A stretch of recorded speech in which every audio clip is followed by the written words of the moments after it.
Alors j'utilise beaucoup le cahier de texte numérique qui va remplacer les manuels, etc. C'est-à-dire que chez moi, on n'utilise plus les manuels, que ce soit papier ou les manuels numériques. Tout passe par le cahier de texte. Alors qu'est-ce que je mets dans le cahier de texte? Bon, j'ai la chance d'avoir partout, dans toutes les salles où je vais, un tableau interactif. Donc ce qui me permet de faire quoi? Bon, déjà bien sûr remplir le cahier de texte de façon normale, mais en plus de joindre à chaque fois ce qui a été fait durant la séance. C'est-à-dire que durant la séance, je peux créer un PDF de la séance, voilà, où on va voir tout ce qui a été fait durant cette séance. On va voir les annotations, etc. Les cours, les corrections d'exercices. Alors là, je vous montre par exemple ce qui a été fait en classe de seconde. Donc là, c'était sur tracé de vecteurs en sciences physiques. Mais par exemple, pour les terminales, j'utilise que des sujets de bac.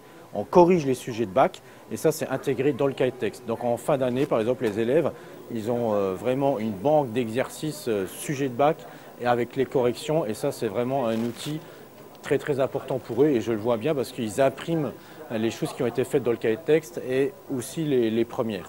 Bon, en seconde, c'est déjà plus rare, ils sont peut-être plus jeunes, hein, ils ne voient pas vraiment quels sont les avantages du cahier de texte numérique.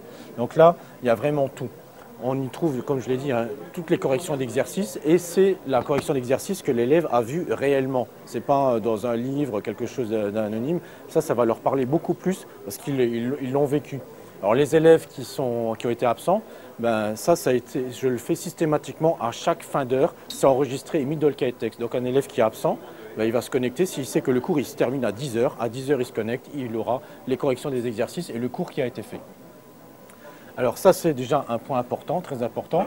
J'utilise après donc les exercices à faire en intégrant des images, en mettant les consignes. Donc là-dedans, je me passe en fait du manuel, hein, puisque j'ai ma banque d'exercices. On utilise des exercices que je trouve ou que je crée moi-même. Donc là, après les prochains devoirs, encore une fois, il s'agissait de tracer par exemple des vecteurs, par exemple de l'haltérophile, de la main droite sur l'haltère, etc. Donc l'élève, alors j'ai vu plusieurs solutions, moi je ne donne pas de consigne particulière, où l'élève il imprime le document et puis il va tracer les vecteurs dessus, ou alors il va faire un dessin grossier et puis il va tracer ses vecteurs, peu importe. Alors ça c'est des choses, points très très importants. Donc on a les exercices, on a les corrections d'exercices, on a les cours. Si j'utilise des animations flash, c'est dedans. Si j'utilise un site internet, ça y sera aussi. Si on visionne un film sur le site TV, il y aura le lien sur le site TV.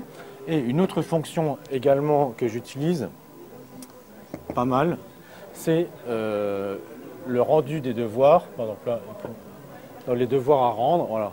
On peut activer une fonction de suivi et voir ensuite quel élève a rendu le travail et pour quelle heure.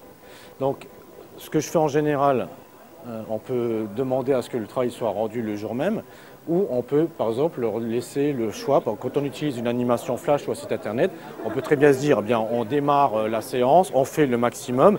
Il y a des élèves qui ont rendu leur travail et d'autres qui ont choisi de pouvoir le faire continuer à la maison. Donc, ils ont par exemple une semaine supplémentaire pour pouvoir faire le travail. Et on va voir, donc vous voyez comme c'est lapide, là, on a la liste alphabétique des élèves et le travail qui est rendu. Alors l'élève là, s'il a rendu son travail et que l'échéance n'est pas encore arrivée, il peut encore modifier le document et ensuite remplacer le document existant par la nouvelle version. Hein, s'il améliore, même s'il a déjà rendu son travail, c'est toujours possible jusqu'à l'échéance. Hein, par exemple, si c'est lundi à 10h, ce sera plus possible de modifier cette liste. Voilà. Donc avec tous ces outils-là, hein, comme je vous l'ai dit, plus de cahiers, plus de livres, uniquement le cahier de texte numérique. Et pour alimenter le cahier de texte numérique, j'utilise quelque chose, également un outil développé par eTop, c'est dans l'espace personnel, le carnet de bord. Alors, je vais vous montrer un carnet de bord qui a une paire d'années. Alors le carnet de bord, ça ressemble à ça. Vous voyez qu'il y a une foule de choses là-dedans, avec les matières, les niveaux. Et ensuite, vous allez voir que ici, par exemple, j'ai plusieurs sortes de TP. Parce que quand je présente ça, les professeurs me disent « Oui, mais moi, je change chaque année, j'améliore les choses. » Eh bien, moi, je leur dis exactement la même chose. La première année, j'ai mis juste un TP. Ensuite, par exemple, je vois un autre TP, je mets modèle bis, etc.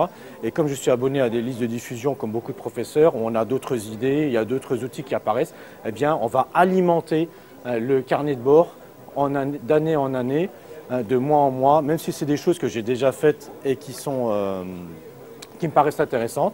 Je vais récupérer les documents, les liens, etc. et je vais recréer une séance. Donc à partir du carnet de bord, ça, vous voyez que c'est intemporel, donc il n'y a pas le temps. Et ça, c'est quelque chose qu'on regarde d'année en année. Mais après, par exemple, lorsqu'on a ce qui est pratique, c'est une fois que la séance est prête, il suffit de l'exporter dans le cahier de texte pour telle classe, à telle heure, et le cahier de texte, il est rempli. Alors comment je travaille ? Moi, ce que je fais, je travaille comme ça, je remplis le cahier de texte une semaine à l'avance. Donc le cahier de texte, il est déjà prêt. Durant la séance, le cahier de texte est prêt. Je travaille à travers le cahier de texte, c'est là où j'ouvre mes documents, etc. Donc les élèves voient bien que tout se passe à travers le cahier de texte, et ça c'est à chaque séance, je le répète. Et à la fin de la séance, si je n'ai pas fait tout ce que je pensais, eh bien, je modifierai et ça me prend beaucoup moins de temps. Et à la fin de la séance, le cahier de texte, il est bouclé, enregistré, c'est terminé, je passe à autre chose.